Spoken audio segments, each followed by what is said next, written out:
Hello, hello, hello. How are you guys doing today? So this is a video that I have thought about making for a while now.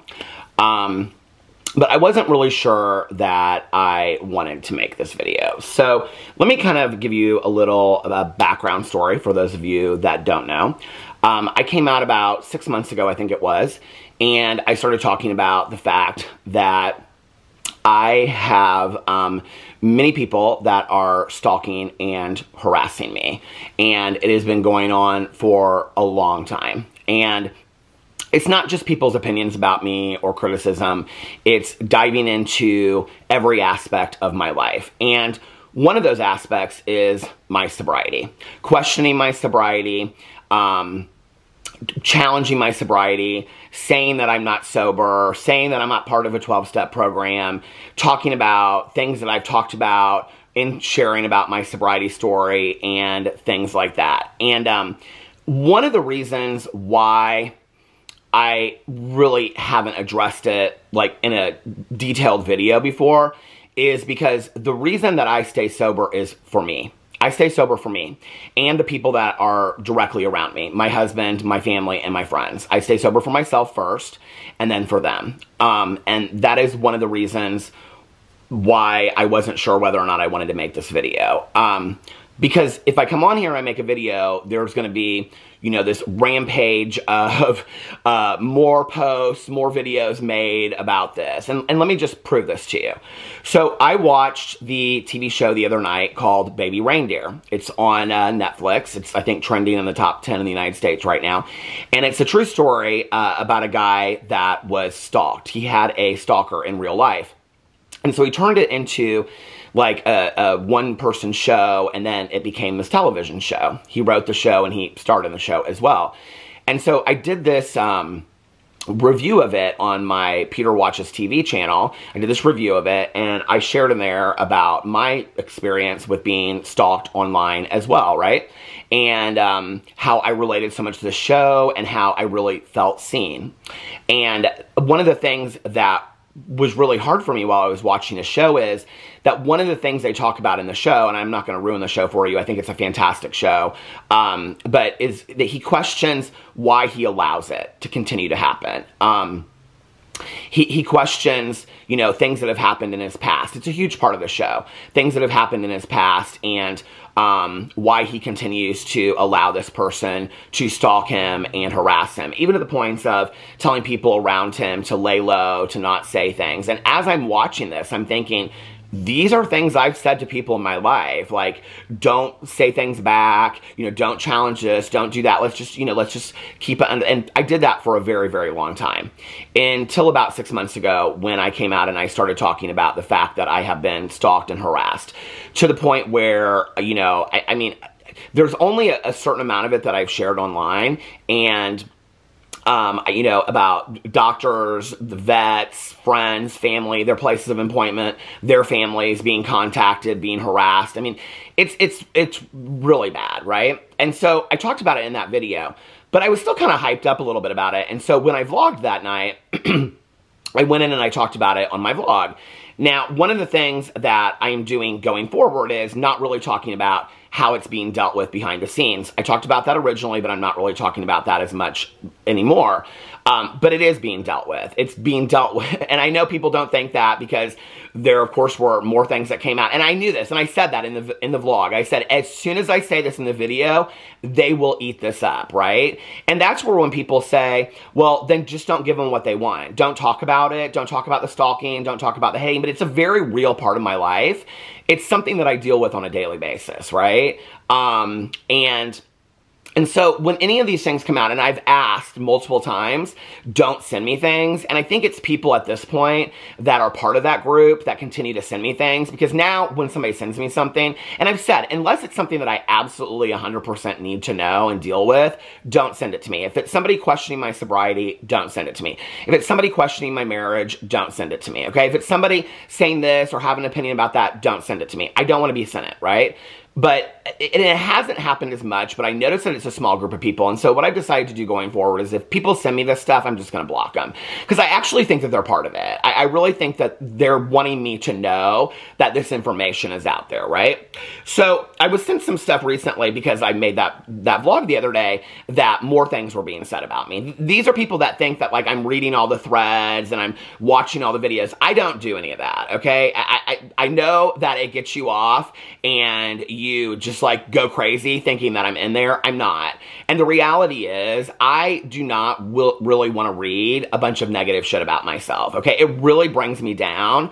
You know, I'm not going to just get on here and be one of these influencers that says I don't go over there and read them. I did for a long time. That's the honest to God's truth. I did, right? And I used to say that I watched every video that was put out about me. I don't do that anymore. I cannot play into that. It affects me so negatively that I can't play into that, right? So the other night I think it was last night, 2 nights ago, I talked about this in my vlog, and I talked about how it was being dealt with behind the scenes and talking to my attorneys and talking to law enforcement. Now, this situation was stalking, and if you watch the show Baby Reindeer, because apparently these people think that I'm faking the entire thing, and what I said in that video was, they'll think it's that I'm faking the entire thing until it shows up on their doorstep, because it's multiple people, and they've all left tracks behind. Like, for example, one person that is continuously coming for me. What she didn't realize was that she linked her original social media to her platform. And it was very easy to find from that social media who she is. And she's probably the one that every time I say something, she continues to come out and say something about it. So the situation is this. I am dealing with it behind the scenes, and they think it's a joke. They think everything about me is a joke. They think me wearing sobriety t-shirts is a joke. And they think me being proud of my sobriety is a joke. They think me talking about being sober is a joke. They question my sobriety, they question my marriage, they question everything about me, right? And so when I talked about it in the vlog the other day, I said, as I'm saying this, like, they are going to get off on this so bad that they are going to turn around and it's going to be 10 more things, right? Because people that are that sick and twisted, they feed off this stuff, right? Okay, I'm not talking, and I want to make this very, very clear, I'm not talking about getting in a video and having an opinion about something that somebody puts out there. I'm talking about people that are searching vlogs of mine from 2017 at the 40-minute mark, something that I said, deciphering that compared to something that I said in a vlog that I did yesterday. These people have notebooks filled with things that I have said. And what's so interesting about this is in that TV show, they kind of go in there and address it. That this woman knows everything that he has done, everything that he has said. And I'm like, oh my God, this is literally, I'm living this, right? You have a TV show that's trending on Netflix right now that is about somebody being stalked. People are doing similar things to me, and yet they come out and they go, he doesn't have any stalkers. The reason you don't think that is because you're the person that's stalking me, right? And I said in my vlog the other day, and I'll say it again. You do not think that I have attorneys, and you do not think that I've contacted law enforcement. You do not think that I've contacted internet cyber harassment organizations, which I have. You do not think that I have contacted attorneys and law enforcement in Canada and the UK, which I have, and that's completely fine, okay? But when it shows up at your doorstep, you will no longer think that I'm a joke. And it will not be a video that I come on here and make. It won't be like this, hey, gotcha moment, like you have to do to me. It will just happen, okay? And you will know in that moment that I gotcha, all right? So keep making your videos, keep making your posts, think I'm watching them, thinking I'm reading them, all that kind of stuff. I'm not, all right? Because it's too much for me, all right? I think that you are sad, miserable, sick, evil people. And let me explain to you why I think you're the sick and evil, okay?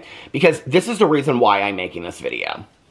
So the one piece for it to me is the questioning my sobriety, all right? And let me explain to you why it bothers me so much, all right? So I'm going to share a little story from back in the day. And I've shared this story in my vlog before. I was in early sobriety, and I think it was like, I don't know, year and a half, 2 years, and it was like one of the first times that I had ever gone out to a bar. And so I ran into somebody that was part of the 12-step program that I'm in, or a sister program, and I saw them and I said hi, and I was drinking a Diet Coke. This is deliberately why when I go places now, I usually get like a Red Bull or a bottle of water. This is the reason why. Because when I was out and I saw them, I had a Diet Coke in my hand. I was talking to them, hey, it's good to see you, like, didn't see you at the meeting this week, blah, blah, blah, whatever, right? Okay, so the next day, I start getting all these calls that this person told a bunch of people that I was drinking, right? I take this very, very seriously. It could have affected many areas of my life at that point.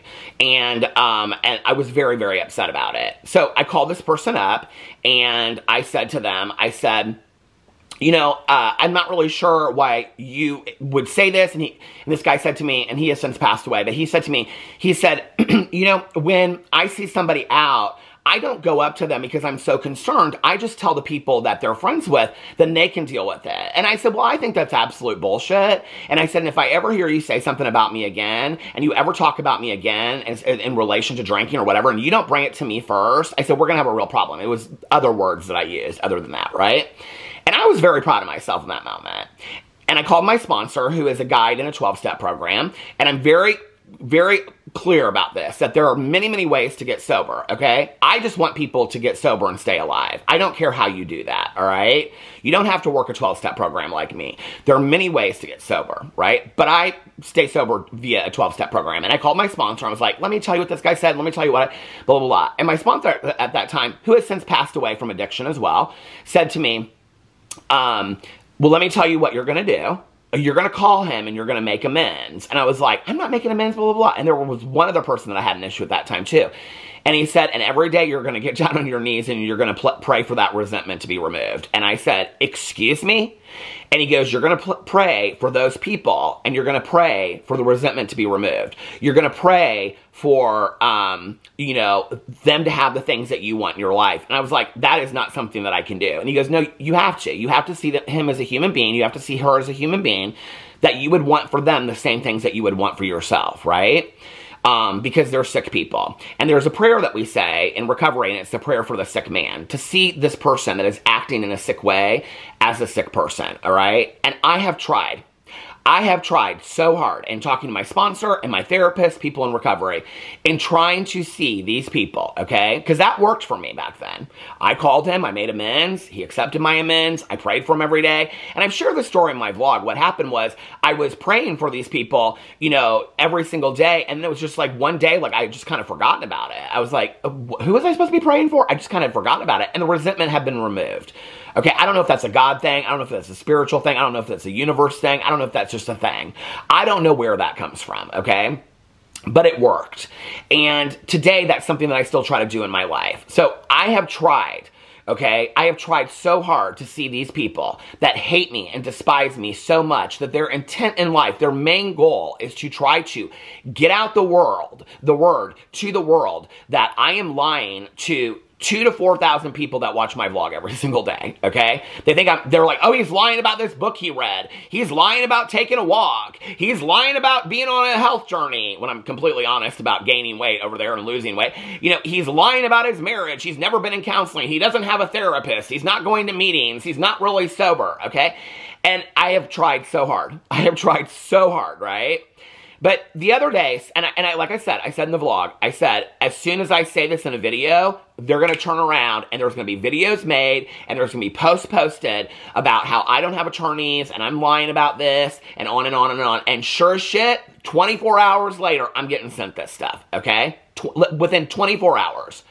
Which, to me, is like, did you even watch the source material where I said I knew you were going to do that? Because if it were me, and I were in your shoes, and somebody said, I know you, so I know how sick you are, that you're going to take this and turn it around and do this, and you literally did that, which shows what buffoonery and a joke you are, okay? And why anybody out there takes you seriously. Well, nobody really does, because your comment sections are completely filled with you talking to yourself in all these fake accounts, because you spend 24 hours online, okay? All these people, there's like 5 to 10 of them.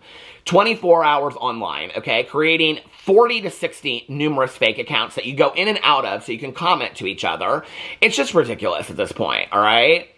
You know, hate me if you have to hate me, but the reason that I'm making this video is that I want to make it very clear on my stance. Now, I know me making this video is not going to stop them from questioning my sobriety.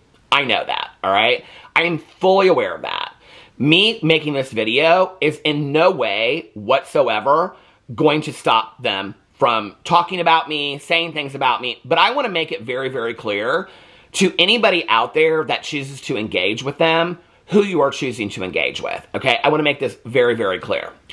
Because I take my sobriety very, very serious, okay? It is literally the one thing in my life that I prioritize over everything else. Because if I am not sober today, you know, I will not have my family, my marriage. I won't be able to take care of my dog. I won't be making videos on YouTube. I won't have relationships with my family. I won't have relationships with my friends. I will be gone, okay? And if I make it a year to live, that would be a blessing, all right? I take this shit very, very seriously.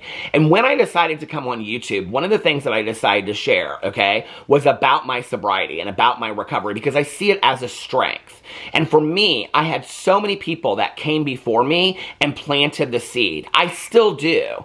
I have people that come all the time that have less time than me, that have 30 days, that say something to me, and I'm like, oh my God, I never thought of it that way. That plant the seed for me to continue to grow today. This is not just about taking a drink or taking a drug, okay? This is about the way that we think. This is the way that we live. This is why in 12-step programs we talk about it's a design for living, right? So I had people that planted the seed for me, thankfully, right?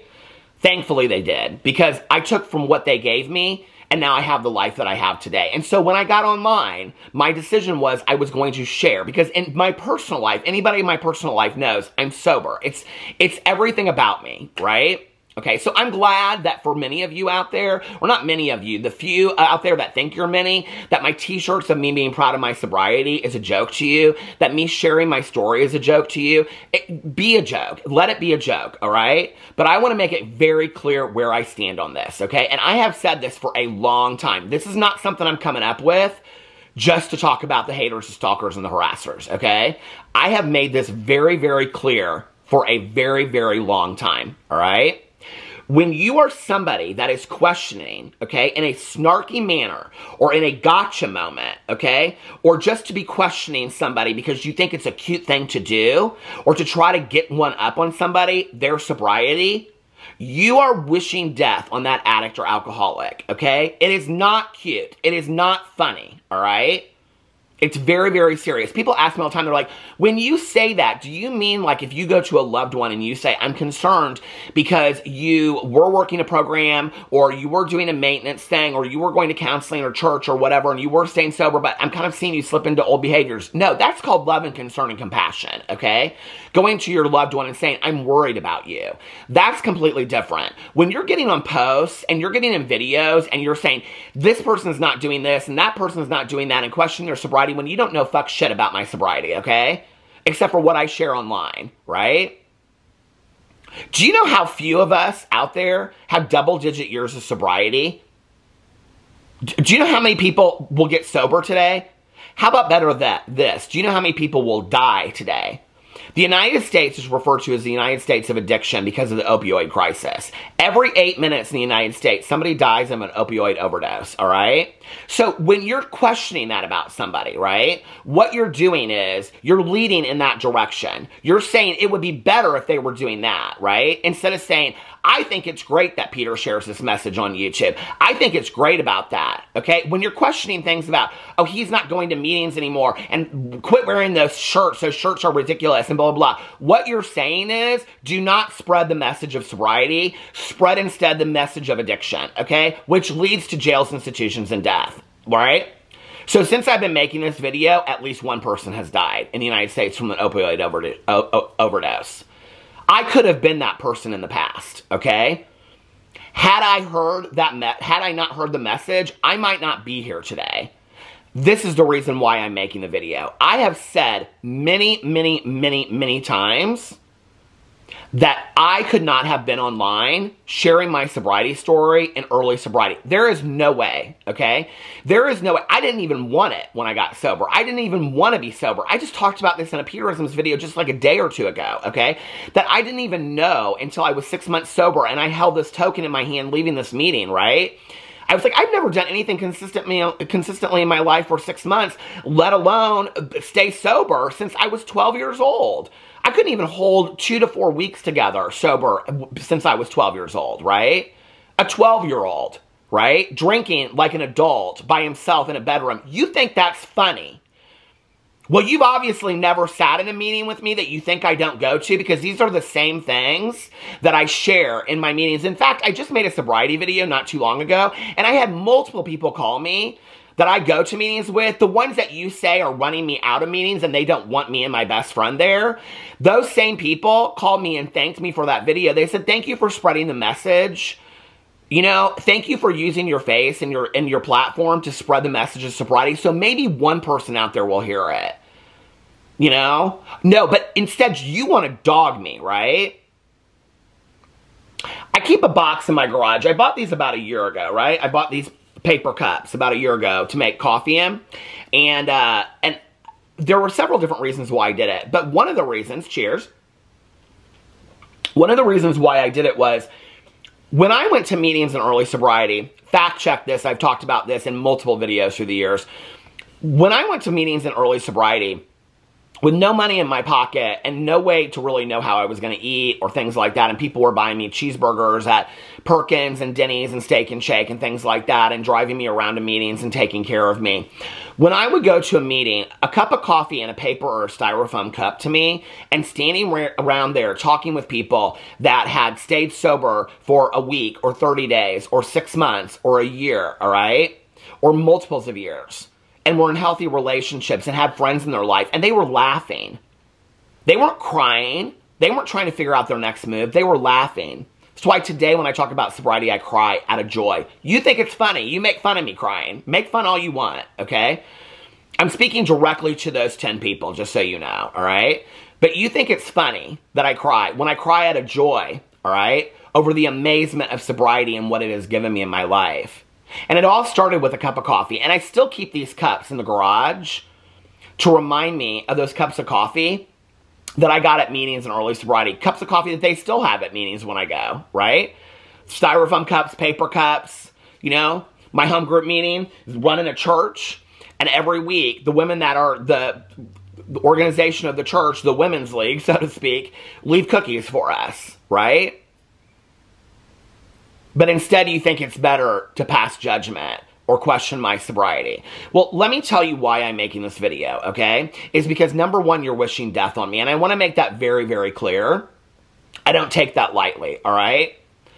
Not to mention that you are making fun of a medical condition and a mental health issue, okay? I just want to make that very, very clear. So before I get into this any further, I want to read to you the definition by the National Institute on Drug Abuse, NIDA. And the addiction is defined as a chronic relapsing disorder characterized by compulsive drug-seeking continued use despite harmful consequences and long-lasting changes in the brain.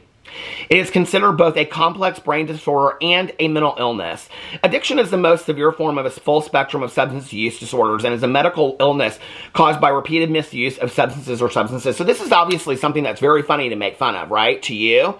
Oh, but your entire Twitter and all your other posts are riddled with bigotry, racism, and on and on and on, right? So we should really be respecting your opinion.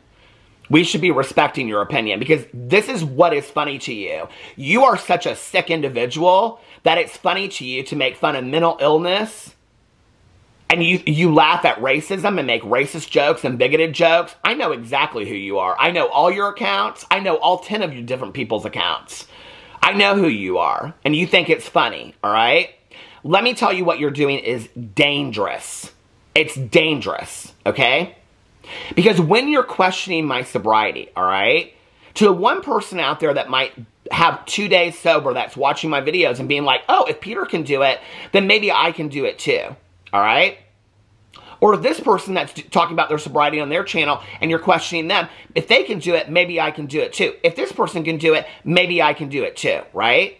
When you start playing up this game that it's a big fraud, and you get in their head and that they start questioning, they go, well, if it's all a fraud for Peter and he really isn't 29 years sober, and he isn't active in a 12-step program, and he doesn't have a sponsor, and he isn't working steps, and he doesn't go to meetings, and he isn't of service, and he hasn't really changed or grown through the years, which I've actually proven on camera that I have, okay? But if that's not the case, oh, he doesn't have a master's degree, which I've shown on camera.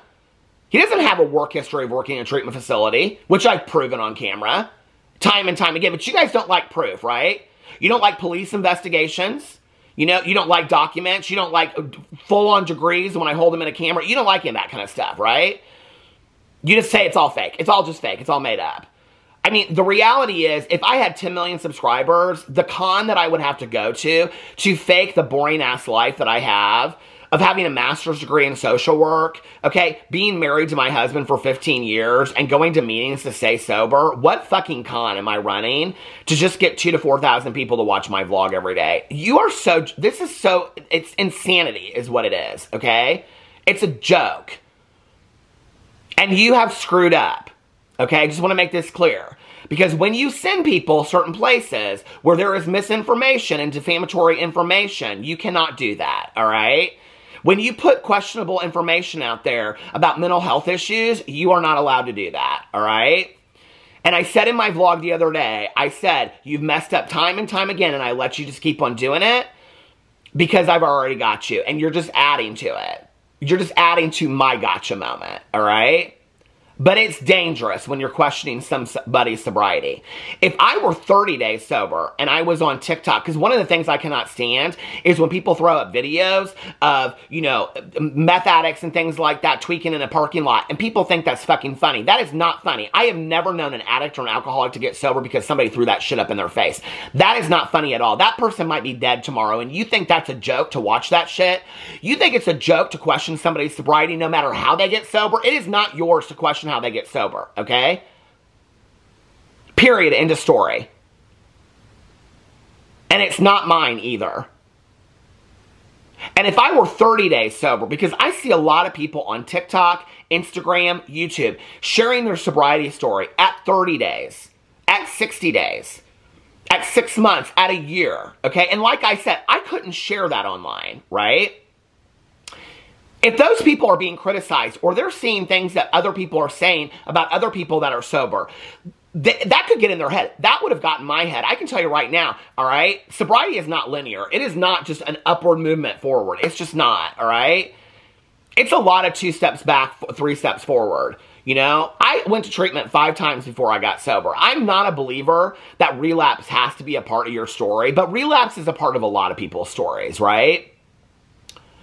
So with these people that are sharing online, and they are giving a lot of hope, because let me just tell you, the world has changed since I got sober. When I got sober, there was no TikTok, there was no Instagram, there was no Facebook, there was no MySpace, there was no Twitter, okay? The way we shared our stories was at meetings, through telephone calls, through sitting with one person and having a cup of coffee. That's how we shared our stories. Today it's different. People share their stories online. There's a lot of online meetings. People share their stories in their TikToks or their recovery journeys or their Instagram journeys or their YouTube journeys, right? In early sobriety. And like I said, I couldn't have lived out loud my recovery in early sobriety. To be constantly criticized and questioning, is this person doing this? Is this person doing that? What the fuck does it really matter? They're trying to better their lives one day at a time. Why is it anybody else is out there to question that? If you question that, you are literally questioning that person's lifeline, okay? You are wishing death on that person by questioning that. I don't want to make, I do not, with anybody else, I mean, the one thing that is so baffling to me, and I've seen this happen for like years, right? Is when people are sober, and there's 100 things that you could come for that person for, and you come for that sobriety, their sobriety, that is such low-hanging fruit. Like literally, that is, you are going for the one thing, and the reason why these people come for my sobriety is because they know that I take it so seriously. They know this is going to ruffle my feathers. But let me tell you why it ruffles my feathers, okay? It ruffles my feathers because I give a shit about the newcomer. I give a shit about the person that hasn't had the message of recovery yet. I give a shit about the person that's trying to stay sober out there one day at a time, right? It's a little bit easier for me today, but it wasn't when I first got sober, and it's not for these people out there today. This is going to stop. Hold on just a second. It's not for these people that are trying to share their journeys and say on TikTok, I've got 20 days sober. That's fucking amazing that somebody's got 20 days sober. And they're willing to share their story on TikTok. And you're making it a joke of somebody that's got 29 years sober and questioning it. Oh, they're not going to meetings anymore, whatever. And your comments, just so you know, your comments you're held accountable for too, okay? And I'm sure you'll turn around and you'll make another video about this, right? Because this gets you off. This gets your sad-ass life off of sitting in some sad-ass place, being on your computer 24 hours a day, making up fake profiles and talking to friends that you'll never have, all right? I'm thankful for my sobriety. I'm thankful for my addiction. Because if it wasn't for my addiction, I wouldn't be sober today and have the life that I have. I wouldn't have my marriage. I wouldn't have my outlook on life and my perspective on life. I wouldn't have half the friendships that I have that I met through sobriety. I wouldn't have had half the opportunities I've had in my life through recovery. I wouldn't have the amazing people that I've had in my life, many of which have passed away sober. Many of which have passed away because of drugs and alcohol.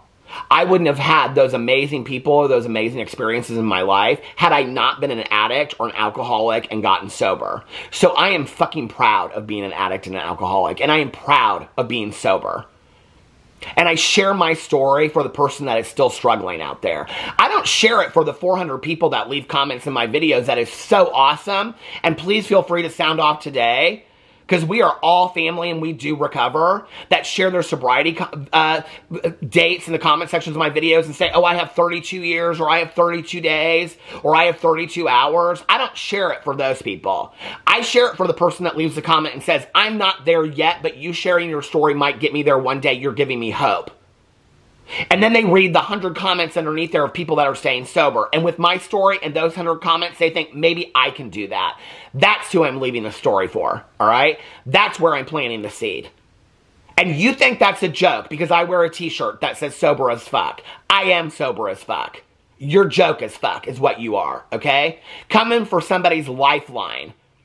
You literally are wishing death on me, and you will turn around and make this into a video because you think it's so funny, and you will have your 6 fake accounts commenting underneath it. You'll go over and have all of your thread accounts talking about this. Oh, Peter's all upset on video. There he is crying again, babbling, buffoon, and all this kind of stuff. No, I take this shit seriously. You've held enough hands of family members and friends of people that have passed away from drugs and alcohol like I have. You don't fucking laugh about that shit at all. You get that call at 3 o'clock in the morning, that person that you were praying over and hoping that would make it, that went back out there because they were fiending for dope, and they didn't make it. It's not a joke to you. You wouldn't be making them videos. But you're a sick person is what you are. I've been given certain things in my life that I do, okay? And I will continue to do those things because those are the things that I've been taught to do. I will continue to pray for those people. I will continue to say the prayer for the sick man. I will continue to pray for the resentment to be removed. But I will tell you, it's hard. I'm a human being. There is a misconception that once you get sober, you are perfect, okay? That is absolute bullshit. I remember when I was like in high school, my dad said to me, you kids think that when you turn 18, you win the lottery and you go and buy a house in Malibu and you live happily ever after. He goes, that's not life. Sobriety is not getting sober and you respond to everything in a perfect manner. You always behave correctly. You always say the right things. In my sobriety, I've said a lot of fucked up shit. In my sobriety, I've done a lot of hurtful shit. My sobriety has offered me a design for living to see who I was back then and to work through that. I've done a lot of things I'm not proud of. I've tried to correct those things because I want to live a right life today. I want other people to see that sobriety is not just about not drinking or not drugging. It's about trying to live a right life, trying to be a good person. And I'm sorry that you take issue with the fact that I have opinion about a public figure that puts their shit out there on full blast, okay? And then what your response to that is, oh, well, you put your shit out there. Because I shared a story. Okay, because y'all want to misquote me so much, let me get this out there. Because I shared a story that I didn't go to meetings for 4 years. The reason why I share that story is because during those 4 years that I didn't go to meetings, I had no emotional sobriety and no spiritual foundation. Okay, I was not a good person and I was not putting good things out there in the world. I have shared this story so many times that people are probably sick of hearing about it. The fact that you just now are finding it is beyond me, right? I literally smoked cigarettes on the front porch and played crosswords every single day. I couldn't function. I went into my kitchen and I made a list and I wrote down, do the laundry fold the laundry. I got to like the fourth thing on my list, and I started bawling my eyes out and called my best friend, Tanya Jean. And I said, please take me to a meeting today. And she said, I've been praying for 4 years for you to ask me that. You think that's a joke to use against me? Oh, he didn't go to meetings for 4 years. Thank God I made it back in. Do you know what people say to me when I share that story in meetings? I don't know how you didn't drink in 4 years. You know what? I don't know how the fuck I didn't drink in 4 years and use drugs. It was all around me. I was not in a healthy place. I put myself right in the middle of it. You think I don't share that in meetings? You think this is something I just made up? You think that wasn't one of the hardest times in my life? I came back, I was going to 14 meetings a week. I was going to a noon and an 8 almost every single fucking day. I've shared about how my husband and I integrated date night. I've shared in there about how that first night after that I came home and I talked to my husband and I said, I'm going back to meetings. I'm going back to sobriety. And I will either save myself and our marriage, or I will save myself and our marriage won't make it. But either way, I will save myself.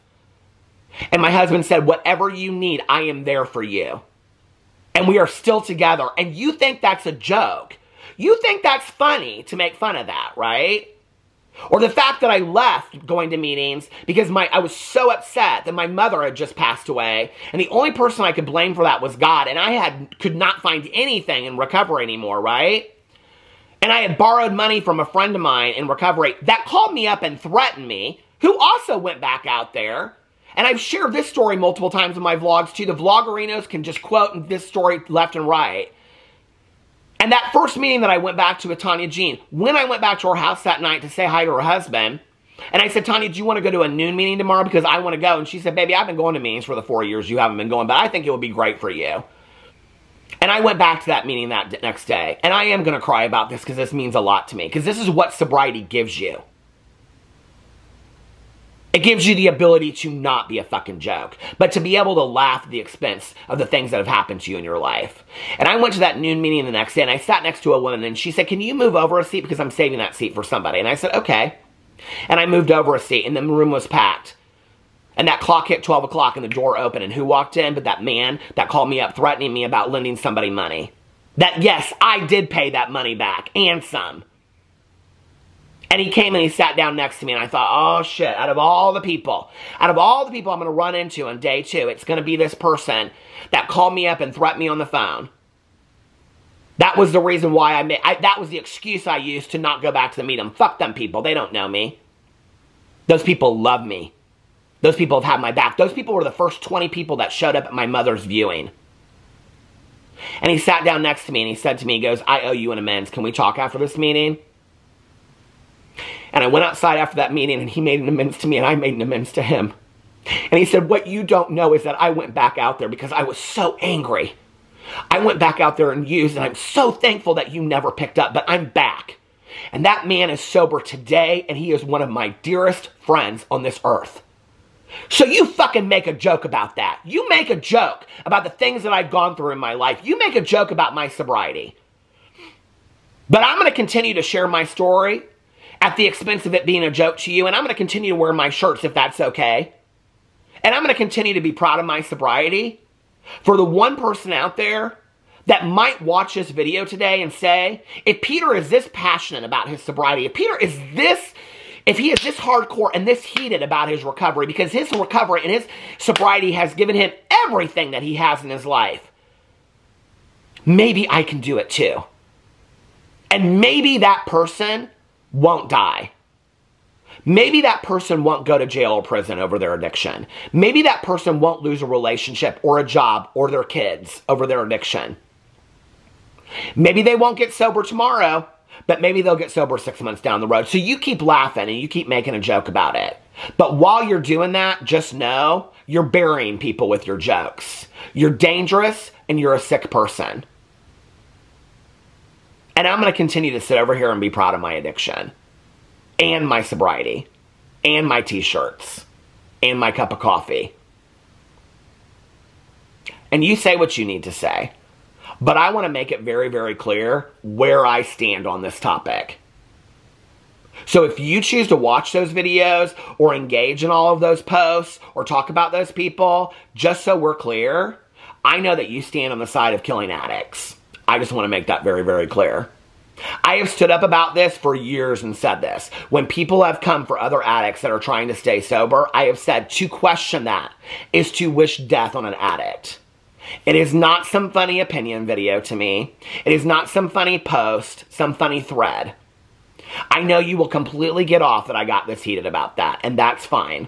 There are a few things in life that I get this heated and this passionate about. And my sobriety is one of them. And you know what? Today, I'm okay with that. I am so thankful that I am this passionate and this heated over the one thing that keeps me alive today. And to all the sober people out there that are watching this, we do recover. We are not a glum lot. We take this shit seriously. It is our lifeline. No matter how you get sober, you got sober. And for the person out there that's watching this, that so bad wants it, like I did, but didn't know how to do it, and I was so afraid to give it up, because I thought, what does my life look like without drugs and alcohol, the one thing I love the most? Even though my life was pure misery, there was that 1 ounce of fun that I still was having, and another ounce that was muting all of my feelings and emotions. To you out there that felt like I did, you can do this too. I love you guys, and I'll see you tomorrow. Bye.